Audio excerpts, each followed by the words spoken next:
Thank you, Lindsay, and thank you all for being here today. This is the shortest distance I've ever had to travel for a major conference. With that, I want to thank you all for joining us here at Stony Brook. I know we have a very wide catchment here in terms of organizations, agencies, and individuals who are here for this event.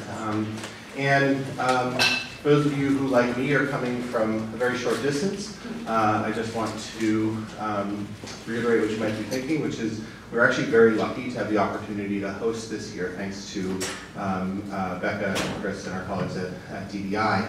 I was at a similar event with Dr. Siegel just a few weeks ago, and he made the comment that that may have been the very first conference ever focused on psychiatric comorbidity in ASD, and so this may be the second conference ever in the world that we are aware of that specifically has this focus, especially with such sort of an intensive, comprehensive focus, kind of zooming all the way up to epidemiology and all the way down, as Dr. Siegel just did wonderfully, to the kind of nitty-gritty of what do you do if your child requires inpatient care.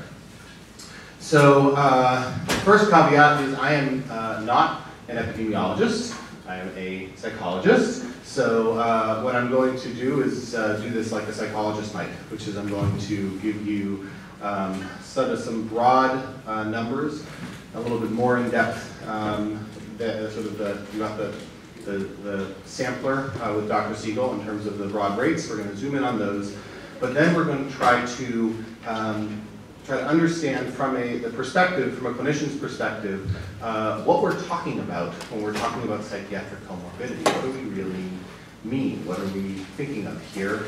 And how does that, at the end, how does that impact our rates, these rate estimates, right? Because whether or not you think psychiatric comorbidities are extremely common or extremely rare, or things that just look like, say, anxiety but presenting in autism, but really are just part of autism, whether or not you think one or any of those things will influence whether or not you think we should be caring a lot about psychiatric comorbidities or caring a little bit about them. I hope we all agree that we should at least be caring about them at all. So I hope to walk you through what we know about where that stands now, with the goal in particular of helping at least deepen this process, and Dr. Gaeta will do so even more, of trying to understand the contours of this question of psychiatric comorbidity in this population.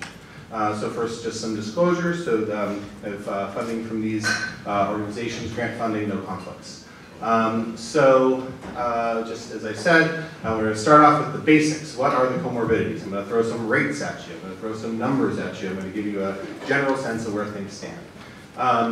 Then we're going to dive into the deeper complexities of this question.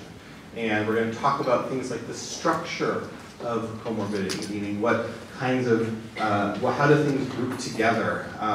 What kinds of symptoms do we see presenting at the same time, usually in one child or another?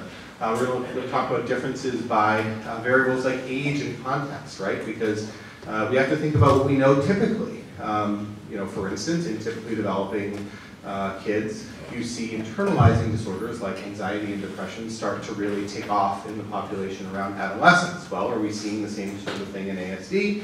Are we seeing it more? Are we seeing it less? How do we make sense of that? And then also differences in terms of who you ask, right? It's, whether you're talking about a minimally verbal individual who may have difficulty expressing their own symptoms if they're having them, right? Telling you that they're feeling distressed about something, or a highly verbal individual who nonetheless has a lot of difficulty understanding and articulating their own emotions or frustrations. Who you ask and how you ask them and where those things express are going to affect things by questions like, do you think this child has anxiety? Do you think this child has ADHD? Do you think this child has comorbid schizophrenia, right? I mean, these are, as we'll talk about, each of those questions can be informed by the question of who you ask. And then hopefully we're going to try to pull that all together and try to get some new rate estimates based on what we know. Can we kind of tweak what's in the literature based on a deeper understanding of what we mean by comorbidity, and then review some key points for you, talk about some current and future directions. So what are comorbidities? Well, I'm going to start off with this wonderful slide that Drs. Jean Fraser and Dr. Karen Levine shared with me about almost 9 years ago. Also, I want to just take a moment to thank Dr. Carla Mazewski, who is at Western Psych in Pittsburgh, and she several of the slides, you'll see her name at the bottom. That's because she either shared them with me or contributed to the ideas. But this idea was I first saw about 9 years ago, and I think it's worth walking through each of these little bubbles, right? This is sort of a complex-looking figure, right? So if we think about it, first of all, just in 2 dimensions, right? Just in 2 dimensions. So these aren't 3-dimensional bubbles, they're just little circles. And we go through all of them, right? So over here we have things like communication challenges, right? So people who have thought disorder, right, have difficulty organizing their speech, what they think and what they say, and communicating effectively. Or people who have disordered social pragmatics. These could be folks who are being treated by a speech-language pathologist. I'm not talking about autism here. I'm just talking about somebody who just has a frank language deficit. Even somebody with social communication disorder, right? They might have challenges in the area of communication, right here. This is this bubble. Now, this bubble, right? We might have, there are other populations, psychiatric populations, that have restricted focus or rigid behaviors, stereotypic behaviors, doing the same kind of thing over and over again, being hyper-fixated on something, right? Such a thing might be considered compulsive or obsessive, or you might have somebody with, say, OCD, right? So obsessive-compulsive disorders then, in this little yellow bubble. If it just stood on its own and you said that's the only set of symptoms that I'm seeing here, you might think, well, this child might have OCD. Now we move to our blue bubble, right? Social interaction or so-called empathy challenges. We won't get into different issues with the definition of empathy, but what we can say is these are populations who have difficulty interacting with others, maybe withdrawn from social situations, may not express sort of connection to peers as effectively, may even be peer rejected for one reason or another, right? So there are existing populations that have those problems, right? They might be shy, they might be socially phobic or socially anxious, right? Active avoidance of social situations. They might show, seeming social disinterest, right? Sort of a flattened affect around social situations, or not responding positively to peers, which is a presentation you might see in something like schizoid personality disorder. Or a child might even present with something that looks like hostile social intent, or almost like a kind of jagged presentation in social situations, right? Which is closer to what you might think of as schizotypal personality disorder, right? So again, I'm just talking about, forget the overlap of these things. If you just saw those symptoms as a clinical psychologist, as a, say, psychiatrist, maybe we have many psychiatrists in the room, you might start looking for those things, right? And then this green oval right here, you might have executive function challenges, right? Hyperactivity, impulsivity, inattention, difficulty with inhibition. These sorts of things in isolation. You might think this child probably has ADHD. You might even wonder about things like oppositional defiant disorder with the overlap of, say, a couple of these things, right? So a little bit of overlap. And then in the middle, you have, as Dr. Siegel alluded to, emotion dysregulation, right? So difficulty regulating your emotional response, typically in a negative direction, although not always, in situations that are challenging, arousing, or distressing, right? And that's something you see very centrally in anxiety, right? Something that is worrisome to you. That worry gets out of control when you can't handle it. Depression, right? Something like having, say, chronic, either let's say it's dysthymia, right? Sort of chronic negative affect that you can't kind of raise up, right? That's sort of a dysregulation problem. Or even something like mania, right? Positive affect that goes out of control, and then you don't sleep, and you write your novel overnight. These are all things that you might see in the context of mood disorders. And of course, the challenges in autism, you see all or many of these things overlapping together, right? So I'm certainly not suggesting that autism lives right here, right? But autism does live probably somewhere in the sort of smeared mishmash of the middle of this figure. So already we have a challenge, which is that the symptoms that we typically use to define other disorders are going to show up in people with autism, almost in some cases by definition. So if that's the case, how the heck do we ask a question about comorbidity, right? How do you even begin to approach the question, does this child with autism also have one of these other disorders? Well, what I can tell you is that we've tried to do this, and we'll sort of start at the high level.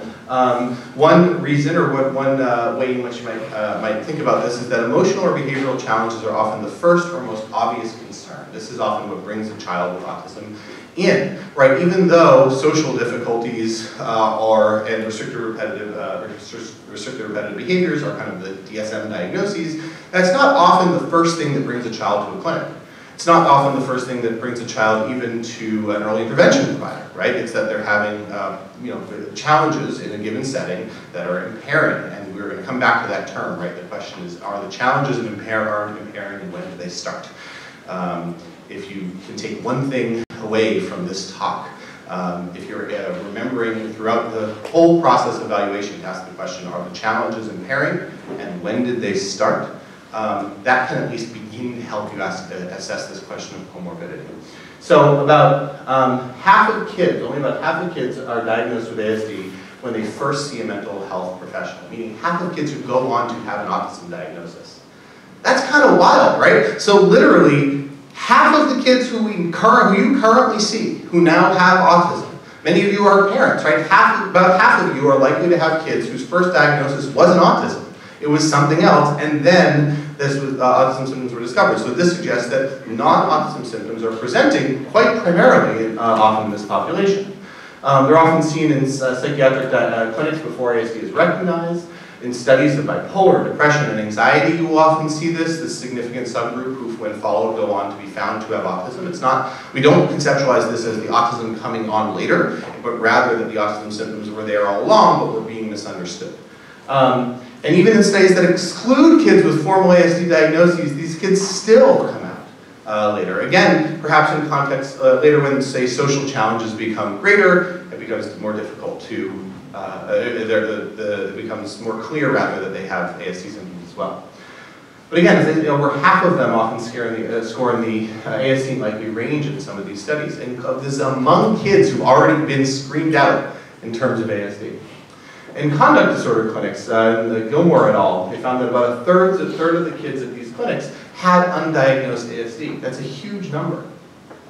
So when we talk about overall rate estimates, what are we talking about here? Well, in the very famous Ellen Siminoff population-based study, she found that 71% of kids with ASD had greater than one current psychiatric disorder, and 41% had 2 or more current psychiatric disorders on top of autism. So think about that for a second, right? If there's a symptom that occurs in more than half or most of your patients in any population, usually you might start to ask the question, well, is that just part of the disorder, right? And so when these estimates start to come out, there are people who really start scratching their heads and saying, gosh, I mean, this is clearly the norm. This is not the exception. And as we'll see, this seemingly cuts across levels of functioning and levels of verbal ability too. In Joshi et al., they found, who were sort of screened by referral source, they found that in ASD clinics, they just counted up the number of comorbid diagnoses. The average number of diagnoses in ASD clinics was 5.4. It's a lot of diagnoses for a kid. It's heavy on your shoulders. In psychiatry clinics, the average number was 6.4. But again, both, and this is, by the way, kids with ASD in each of these clinics. And in a study where we combined, actually, data from the AIC sample that Dr. Siegel presented on, as well as data from psychiatric clinics right here at Stony Brook. So we looked at outpatient and inpatient data together. We found that clinical diagnoses, only 3.7% of the kids. So meaning, if I'm doing my math right, would that be 96.3% of our population had some comorbid diagnosis along with their ASD. This is across settings, and again, because we had the ASD sample across multiple places around the country. And only about 90% of them were impaired, meaning showed clinical impairment associated with those comorbid symptoms. The mean number of clinical diagnoses was a little less than in these. It was 1.6, but ranging from 0 to 5. And in the Lerner et al. Study, which Dr. Siegel also talked to you about, almost 75% have more than 2 lifetime psychiatric diagnoses. So, we can at least say, we're starting with the basics here, right? Kids with autism usually will, at some point in their life, have some other comorbid psychiatric challenge. This is why it's so important that we're here today. And it's so important that we're trying to understand where these things, what we're talking about here, and perhaps how to go about treating them. Because many of you, whether you're a parent or a provider in this room, a clinician in this room, if you work with people with autism, you're likely to encounter something other than autism as the challenge with the child you're working with. So we're talking about specific estimates, specific disorders. So these are best guesses here, right? As we say, we're going to tweak this as we go. But the Van Steensel meta-analysis, which has sort of aggregated a lot of different studies, shows about 40% of kids had some anxiety disorder. About in depression, they saw about 15 to 30% by adolescence, but about 50% by adulthood, and some recent studies suggest even perhaps more than that. ADHD, these numbers vary widely, with some around 1/3. Correct me if I'm wrong, but Dr. Gato, I believe you have data later showing perhaps even higher numbers. And then other disorders like ODD, schizophrenia, and bipolar are, interestingly, there's some evidence that they're not more common than the general population, that these things are present in this population, but again, not more. And I think this is really important to keep in mind too. Then we're talking about comorbid diagnoses and ASD. The question isn't just, are there any? I think the evidence is very clear, yes. The question is, in what cases are there more than you would expect in any typically developing kid in a school? Or if you're in a psychiatric clinic, are these kids presenting with these comorbid challenges at a higher rate? Are there things you should be more attuned to looking for if the child has ASD? And again, just an example of how widely these vary, there are literally studies that pin the rates of OCD, obsessive compulsive disorder, at 1.5%, or 81%, or somewhere in between. So we can say something, if you take rough estimates, somewhere between none and all children with autism have OCD. We're really precise here in our estimates. And then eating disorders. This is actually a really interesting one that's gaining a lot of attention generally. It's gaining attention in sometimes unexpected ways. So for a long time, there's been appreciation of sort of disinhibited eating as a challenge, or picky eating in ASD. Actually, down at Emory University, there's a sort of gold standard eating disorders clinic, a whole floor of their autism center there, where they're doing nothing but essentially helping kids who have significant either pickiness in their eating, so much so that some of them need like GI tubes because they don't have enough nutrition. That's sort of one end. But also, interestingly, in the increasing research on girls and women with autism, there's some estimates suggesting that presentations of anorexia might actually be comorbid with, or sometimes masking, underlying ASD as well. So this is an important concern that is starting to pop up even more. So, okay, so what are the things that can influence these rates? So, age, not surprisingly, these things do tend to track with age, as you might expect, right? You see things like ADHD appearing generally in sort of middle childhood. You see these rates starting to pop up, whereas these comorbid internalizing disorders do tend to show up more later. Interestingly, those rate differences, by and large, are tracking, in large sense, are tracking with what you typically see in typically developing populations. That is, you're not seeing, for instance, extremely high rates of depression in 5-year-olds, which, again, we should be thankful for that, first of all, because depression in a 5-year-old is very, very sad and very often difficult to treat. But it also is suggesting that maybe, and this gets to some of the complexities, maybe some of the factors that are influencing the presentation of these symptoms are similar to the factors that influence the presentation of these symptoms in typical development. That is, one of the things, for instance, that can lead to depression, say, in adolescence, is increased sensitivity to social context, fear, rejection, isolation, right? Which we see in our population, right? We see in our kids.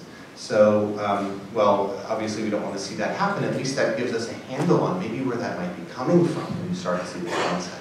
But there are questions of whether or not there's difference in IQ, and we'll get to some questions of that. This is really confounded by the issue of measurement, right? Because if a person can't tell you, I feel lonely, a person can't tell you, I feel anxious when I'm around dogs, but instead is showing sort of a behavioral aversion, we're having to make some guesses, and there's some work we're going to talk about today for how we go about making some of those guesses.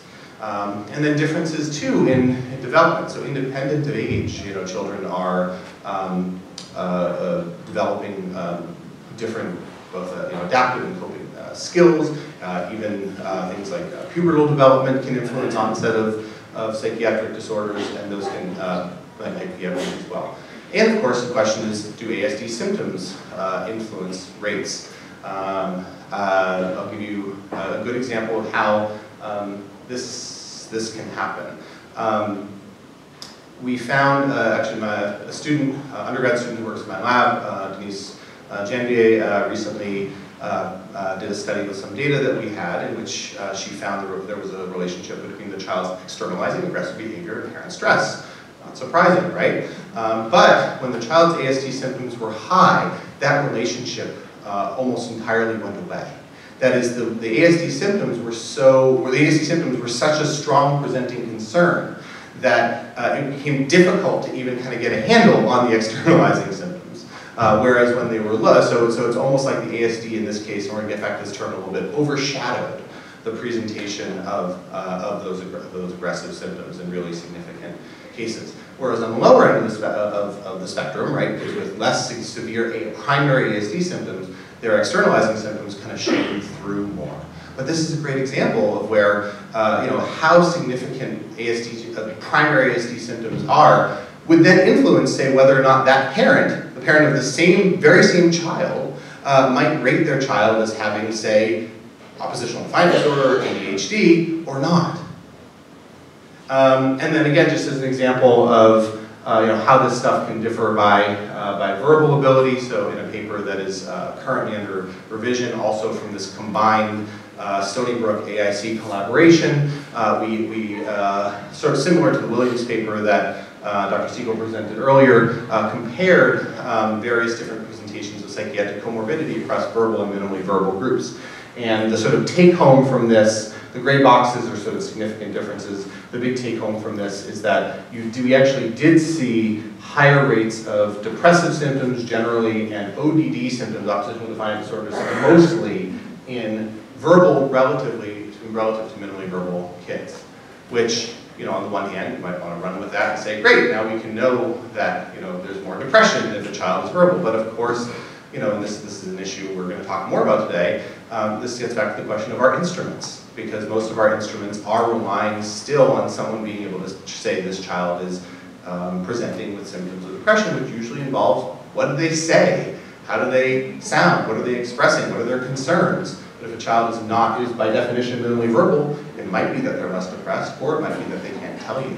And that gets to the complexities. So, we're back to this graph, right? And I told you it looked complex and it was real simple, right? But we just have these nice overlapping bubbles and then ASD somewhere in the middle, but really, it's more complicated than that.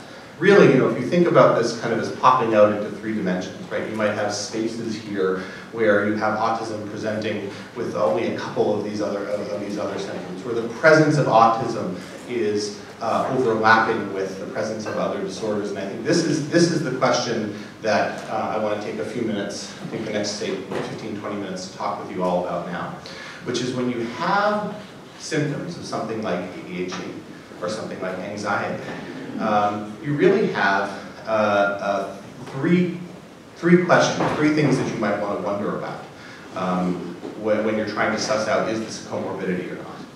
1, is it that this child has autism and then also has, classically speaking, this other disorder, right? Is it the same disorder, but just sitting on top of autism in this person, right? Do they have autism and then also ADHD? Or is it that having autism and then having some of these symptoms, does that sort of affect how that say ADHD or anxiety presents, right? Is there sort of a mishmash of the two things, such that there might be sort of a unique symptom presentation of, let's say, and we'll talk about this later, anxiety in this population, right? Something that sort of appears, the form of anxiety that appears in autism. Or is it that the autism symptoms themselves are looking like, say, anxiety or ADHD in a given child? Again, we'll talk about this more, but a really simple example. You know, if the main social phobia symptom that you're concerned about is, you know, are they withdrawn from social situations? Do they avoid social situations? Do they not have a lot of friends or have difficulty making friends? If those are your criteria, and you're just thinking sort of narrowly about that, I'm giving you a kind of oversimplified example, right? It could, and you see that in a child with autism. It might be that they don't have social phobia at all. It might be that all you're seeing in that particular child's case is symptoms of their autism, right? The social challenges that are core to the disorder. And sussing out which of those three things could be happening is, and again, I'm going to sort of start this, but my goal also is to kind of be teeing you up for Dr. Gato's wonderful talk after lunch, where we're really going to kind of try to sink our teeth into this question and try to understand how do we distinguish those things. And I'm going to hopefully give you all a little bit of some of the ideas that I and my colleagues have about how we might go about doing that, what that means for you in practice, what it means for you as parents, and also, since I've been tasked with talking to you about epidemiology, what that might mean for our rates, for our estimates of whether or not autism whether or not comorbidities are happening in autism. So it's important then to keep in mind that people with you see highly variable emotional presentation in ASD, right? You could have a child with sort of positive affect, flattened affect, all the way up to this. You can't really tell here. This is a volcano. As a group, you do tend to see in autism more intense and frequent distress reactions, right? This is something we at least can say.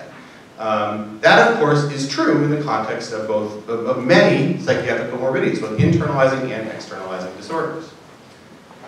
And then also, again, increased irritability and negative emotion. These are the sorts of symptoms that if you are, say, a clinical psychologist or a psychiatrist or a social worker and someone comes to you for treatment, these are some of the first things you're going to want to hear about and ask about. And they, if they appear in the context of ASD, the question then we have to think about is this indicating autism or is this indicating something else? And of course, some things that you often see in clinical presentation, right? Some of the reasons that children with autism, core reasons children with autism are often referred for treatment, right? Or some of the main things that you get in your initial intake when you do treatment. Or they say, oh, my child is easily frustrated, my child is inattentive, my child is aggressive or has sleep problems. But then again, let's say you move over to your psychiatric clinic. Let's say you're coming to the wonderful child psychiatry outpatient clinic at Putnam Hall here at Stony Brook, and you go routed to the ASD clinic, and they come with those concerns, and then right after you, somebody walks in, they go see a child psychiatrist who's not part of the ASD clinic, and they say, and they're presenting their concerns, and they say, oh, my child is not working, easily frustrated, inattentive, aggressive, and has sleep problems. So, right off the bat, we're in a position where we're seeing a parallel set of symptoms being presented in both cases. So, one question that we want to think about is this question of diagnostic overshadowing. So you can have, overshadowing can go in both directions. I already gave you an example of ASD overshadowing other symptoms, right? My student's poster that I told you she presented, where we found that her the kid's aggressive behaviors were kind of overshadowed when there were significant autism symptoms. But it can also go in the other way. Often it does, right? Other symptoms can overshadow ASD, and this gets back, I'm now referring you back to one of my first slides, where I said, that the majority of kids with do not get an ASD diagnosis as their first trip to a mental health professional, which is another way of saying some other symptoms other than autism were overshadowing the autism, right? They were the main thing that people saw. And we saw high rates then of undiagnosed ASD in clinics treating conduct disorder, but again, as I said, you can see vice versa as well, for reasons I described. So, let's start with the basic, the simple question. What about true comorbidity? Are kids who truly have autism and then truly have, sitting on top of the autism, some classic other disorder? And that's certainly part of the problem for at least some kids, and we shouldn't dismiss this. We should in fact address it first. So again, what do I mean? We're talking about, as I said, a truly additional concern. So we must, when you're trying to assess this, the first thing you want to do, remember I said earlier, the big take home I want practically, and you guys to all take away, is this question: is it impairing, and when did it start? So same thing here, right? You have to first establish for this child is at his best in a normal mood, right? Normal mood for them. Normal for them. How are they on a given day, right? Because one of the things that distinguishes ASD typically, usually, from some of these other disorders is its chronicity. So what I mean is, we generally, some debate about this, but we generally would say that if you have autism, you know, you have it most of the day, right? You have it from morning through night. And even though you can have changes in regard, in response to treatment, hopefully, by and large, the core autism symptoms are gonna be there. So in a way, that gives you a baseline. Whereas most, not all, but most other psychiatric disorders can be more periodic, right? You have a depressive episode. You might have anxiety, but only anxiety in response to a given stimulus, right? Like a phobia. You might have ADHD, but it might be most apparent in situations requiring a lot of concentration, like school, or like trying to sit still in a given situation, right? You might have ODD, but the ODD appears obviously when there are demands put on you. So if you can start off with what that baseline is for that child with ASD, and understand that the psychiatric symptoms will be sort of an add-on in a given situation, that can start to help you address this question. So you can ask, what is their baseline, at best, normal mood? And then the question is this a new symptom? Are the symptoms new, or are they a worsening of baseline behavior or emotion problems, right? So if you have a child who already gets really frustrated when they're not clear what the expectations are in a situation, and now they're in a new school and there's lots of new expectations, that may not mean that this child suddenly has new onset ADHD or new onset ODD. It might just be that the same presentation in that child is expressing more because things are more challenging. But if all of a sudden at a given time you have new symptoms coming on board, if that child is all of a sudden not eating, let's say, suddenly, you want to ask the question, why is that? What might that be? And again, the question, and this is key, as I said, the other thing I think about is impairment. Is there additional impairment going on? And these symptoms then can be counted, if these are the case, right? If the child, if things become more impairing, if they're more impacted in that context, that might be counted as evidence of the existence of a second disorder that is, as long as that all of those things are occurring over the same period of time. So then, when is it comorbidity, and when is it better thought of as part of ASD? This is also a good question. So I'm going to give you a couple of examples for mood disorder to ADHD. And I'm going to, there's a lot of kind of specific examples I'm going to have in these slides. I'm going to give you just a few kind of kernels for now, and then I'm going to try to leave some time for questions so that people want to go back and kind of sink our teeth into them, we can. For instance, if you have, say, mood symptoms, right, and the child is, and you want to know, is this depressed mood? Well, the thing you want to assess for is they already have a general history of restricted or flat affect. This is really important, especially for those of you who work in clinical outpatient settings or in centers, CRPs, places like DDI, right? Because you're seeing the child brand new. And if the child, if the parent is telling you, oh yeah, that's how he always is, he very rarely, really, seems effusive or excited, it just has a flat affect.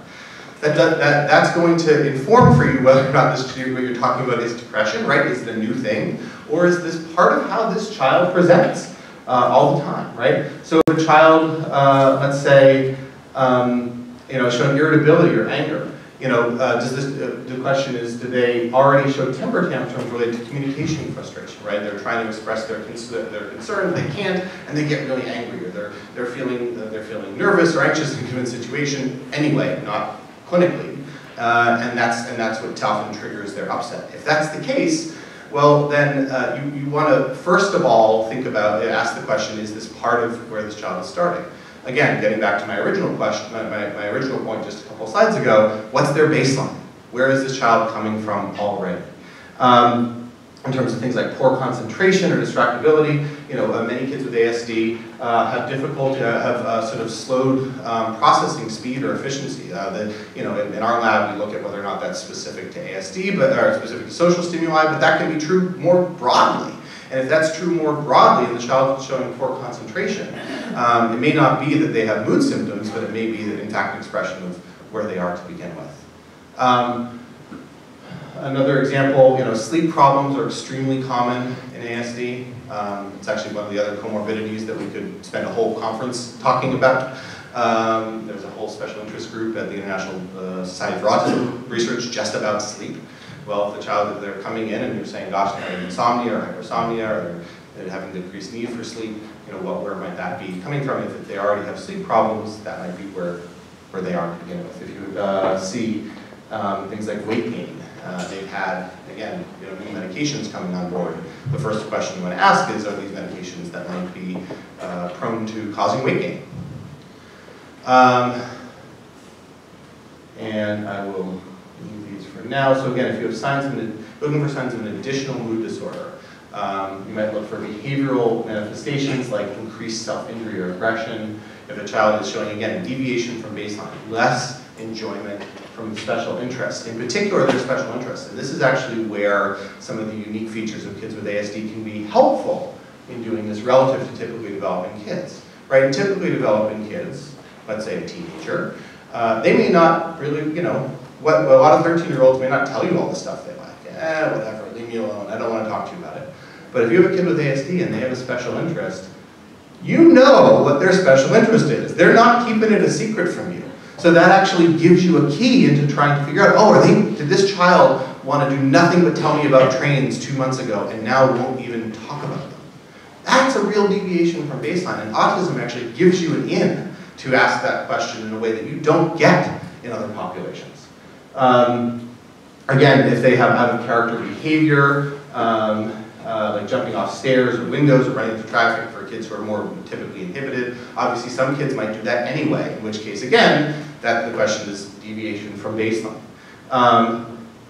The other thing is, again, you want to think about deviation, where they started, right? So for some kids, they already have kind of a lowered energy level. They kind of have a flattened energy level. They don't, might have a lot of trouble kind of getting up and going. If that child is all of a sudden, up and moving around, I don't mean bouncing off the walls, but that child is all of a sudden up and moving right with you. It can be a little bit hard, right? Because on the one hand, perhaps as a parent or as a treating clinician, you might be like, great, this is good, we want them up and moving around. If there's not something that has triggered that for that child, or there's not treatment that's caused that, you want to at least keep an eye out for other things coming online, right? Because this child is changing all of a sudden somehow for reasons we don't necessarily know. We'll skip this one for a moment. Okay. And let's say we're talking about other internalizing disorders, like say obsessive compulsive disorder, right? So one key difference when you're talking about something like OCD is that in OCD, the obsessions or the compulsions are typically distressing. They're typically things that they don't want to have to do over and over again. Washing your hands over and over again until you rub your skin raw. Having to touch, not being able to leave the house because you have to touch the door handle 100 times. In ASD, in addition to the deviation from baseline question, that is if the child's already doing, lining up a lot of trains, saying, oh, now he's lining up trains, that may not be too surprising, but also are they distressed by lining up trains? Or in some cases, are they calmed by lining up trains, right? Many of our kids with ASD, having those things is actually a way to sort of help make sense of and organize their world. And so we have to be really mindful of, again, that is a key distinction. Are they, in terms of assessing whether or not this obsession is say, OCD related. I want to jump on to this question of unique presentation so that we have plenty of time for questions and I can always bounce back if we need it. So I'm going to use anxiety as a specific example. So Dr. Connor Kearns at Drexel has done some phenomenal work differentiating this idea, saying, okay, so in autism, some kids really do have traditional anxiety, but she's identified what she sometimes calls atypical anxiety, or sort of unusual or unique anxiety, autism-specific form of anxiety. And she's actually developed instruments for assessing this in this population, including, by the way, in minimally verbal folks. So she can actually identify this unique form of anxiety in this population. And in this first paper, I don't know if you can see this, so this is tradition. These are kids with no anxiety disorder, so 37% had no anxiety. These kids had traditional, only 17% had true traditional anxiety, panic attacks, a specific phobia, specific social anxiety that's separate, social phobia that's separate from their autism, identifiably separate. 15% then, about the same percentage, had this atypical anxiety. I'm going to get into for a second with you in a moment what that atypical anxiety looks like. And actually a lot of kids had kind of a mixture, which of course is no surprise because kids are kids and they're not, these things are not sitting themselves into nice and neat categories, but as we'll talk about, the way in which we might go about treating these things might really differ, so you can actually separate those things out in any given child. So some of the specific things that she's talking about, I'll read some of these to you in case I can't. The one thing she identified, for instance, are some specific fears that are unusual and unique in autism. So for instance, in the absence of a generalized sensitivity to noise or stimuli, so it's sort of separate from just being noise sensitive. Having a fear of a baby crying, right? I know many kids with ASD who I've treated who actually really they don't actually dislike little kids, but they can't stand to be around kids. In part because this is a great example where sort of the autism and the anxiety are interacting, because there's the noise and it's unexpected and you don't know when they're going to cry, but they might cry or they might spit up on you or they might take attention, and all of a sudden that has led to this kind of unique presentation of anxiety. Things like fear of coughing or radio jingles, spider webs, the happy birthday song. I know a good number of kids who present with specific fear associated with the happy birthday song. And we can hypothesize about why, right? It's sort of everyone's doing it together. There's sort of some inclusion-exclusion issues. Also, it's loud. Also, let's be honest, how many of us really sing the happy birthday song in the key? Most of us don't. I do, I try to. But that, especially if you're sort of sensitive to sort of acoustical dissonance, some kids can't stand that. Balloons, thorns, fire. Another example is social fearfulness. This is a great example one. So in youth who lack an awareness of social judgment, so kids who are not, so typically when you have social anxiety, one of the things that you're fearing, one of the core aspects is fear of negative evaluation, that other people will evaluate you negatively. But if a child is presenting who does not seem to be aware of negative evaluation by others, but sort of has these sort of frantic efforts to escape and avoid social settings where other people are present, or increase self-injurious and aggressive behavior in social settings, in a way that doesn't seem to be related to saying, oh no, I'm worried what people are going to say about me. And is more than just the sort of typical symptoms of autism, of maybe avoiding it or not being able to enter, or just sort of wanting to go do something else. That could be a good example of this atypical presentation of anxiety. And this is, again, I love this particular model because it's such a great example of where we're going as a field, right? Where we're able to actually find these places where autism and these comorbidities can blend together to create something new and unique, but also treatable, also more specifically treatable. So then we want to ask the question, well, what do we do about measurement? right? How do we go about measuring these things? There's something called the autism comorbidity interview. This is promising, but again, it's long and it's not, you can't have it. You can't have it, it's still being used in research settings. There's not that many studies that have explored psychiatric questionnaires with ASD populations.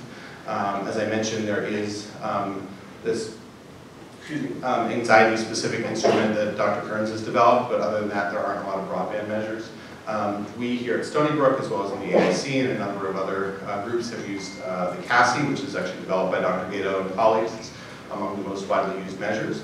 And it's pegged to the DSM, which is really helpful, so it lets us sort of see how this relates to sort of existing diagnostic symptoms.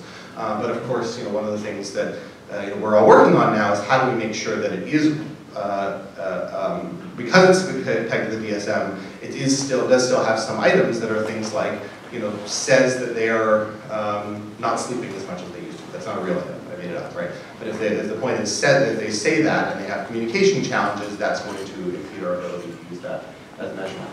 But of course, many measures, and that's it. The CASI has at least been validated and used in people with autism, but often in studies, people will just use whatever they get off the shelf, which really impacts our questions about how to do this. And we need to be cautious then about who we ask and what they're seeing. So Dr. Susan White and I looked at this question of sort of whether or not, and using fancy statistical methods, parents of kids with autism, so we had two big samples, a bunch of kids with autism with anxiety of some sort, and a bunch of kids without autism with anxiety of some sort.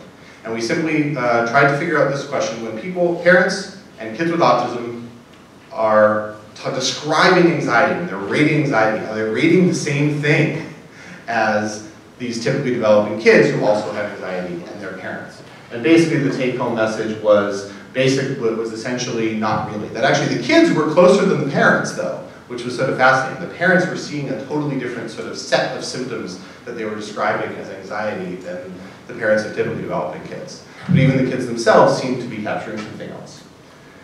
And of course, there are issues with self-report, right? There's bigger discrepancies between how kids rate their own perception of their own symptoms and their parents. And this is even just among kids who can rate themselves. And when we do have evidence that kids with ASD respond consistently, they might underreport then their own symptoms. And again, they might have difficulties reading or identifying their own emotions, right? Something called alexithymia, which is a systematic difficulty in identifying one's own emotional or affective state. It's very common in autism. In fact, there's some evidence that alexithymia might contribute more than autism to some of the emotion difficulties in autism, emotion recognition difficulties in other, for instance. Well, if you have difficulty naming and labeling your own emotions already, and then I give you a measure that's like, tell me how you feel in these situations, it's going to make it a little tough, even if somebody is highly verbal, has very high IQ, is highly successful in other ways. Again, they might have difficulty sort of identifying when they're impaired, especially if you're trying to ask, like, let's say socially, are you having more difficulties here as most other places? Well, if that challenge is identifying how you're doing in social situations, that's then going to be a challenge too. So again, who do you ask? You want to ask multiple people, ideally joint interviews, and you want to try to pull across different raters. Okay. So a key then to not missing this one is there. We're going to start wrapping up. So a solid understanding of them at their best. As I said, what's their baseline? Unexplained deterioration. If it's happening all of a sudden, you don't have an immediate explanation or cause, especially not like a change in life. And again, is there a worsening from baseline, and is there additional impairment? Right? As I said this at the beginning, I'm going to say it again, these are the things you want to be thinking about when you're asking a question of additional concern. And again, to what degree is it really impairing? So, again, you want to be aware of these alternate manifestations, like things like atypical anxiety.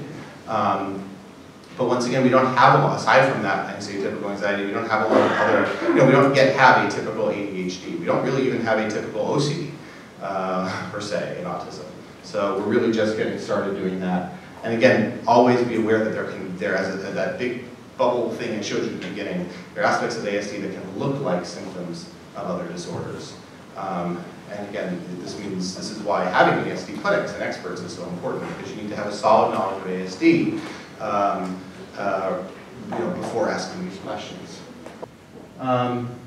So we're going to take a new rate estimate, right? How do we integrate this back together with those numbers I told you about at the beginning?